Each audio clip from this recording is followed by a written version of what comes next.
దేవుని సన్నిధానంలో ఆయన సాక్షిగా నిలబెట్టుకున్న దేవాత దేవునికి ఎంతో రుణిస్తున్నాను. అలాగే దైవజనుడికి నా ఉన్నారు, కూడి వచ్చిన దేవుని పిల్లలందరికీ నా ఉన్నారండి. నా సాక్ష్యం ఏంటంటే, మా బాబుకి 31st నైట్ ఇక్కడ ప్రేయర్కి వచ్చి వెళ్ళిన తర్వాత రోజు నుంచి ఇంకా ఫీవర్ స్టార్ట్ అయింది.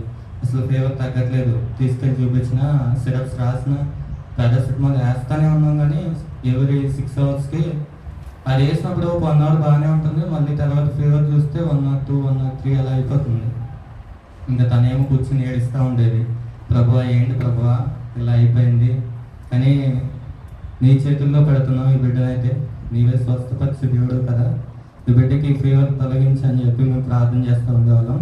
అప్పుడు ప్రార్థన చేసినప్పుడు తగ్గిపోయింది. మళ్ళీ నెక్స్ట్ వీక్ ఒక 4-5 డేస్ బాగానే ఉన్నాడు. మళ్ళీ 4-5 డేస్ తర్వాత మళ్ళీ ఫీవర్ స్టార్ట్ అయిపోయింది. నైట్ అయితే ఇంకా అసలు నైట్ తెల్లవాళ్ళు పడుకునేవాడు కాదు, అసలు ఏడుస్తూనే ఉండేవాడు. ఎప్పుడు ఫీవర్ చెక్ చేసినా 102, 103 ఉండేది. అసలు ఏంటి ప్రభు ఇలా అయిపోతుంది, అసలు తనైతే ఏడుస్తూ ఒకటే ఉంది, దేవా ఆ బిడ్డకి ఇవ్వాల్సిన ఫీవర్ అయితే నాకే ఇవి, ఆ బిడ్డ తగ్గిపోలేదు కదా అంత ఫీవర్ అని చెప్పి ఏడుస్తూ ఉండేది. నేను అనుకున్నా, దేవుడా నువ్వు ప్రతి మాట ఆలకిస్తూ ఉంటావు కదా, ఆ బిడ్డ పట్ల నీ కార్యం జరిగించి నీ సన్నిధానంలో మమ్మల్ని సాక్షిగా నిలబెట్టుకో అని చెప్పి ఆ రోజు ప్రార్థన చేసుకున్నాం.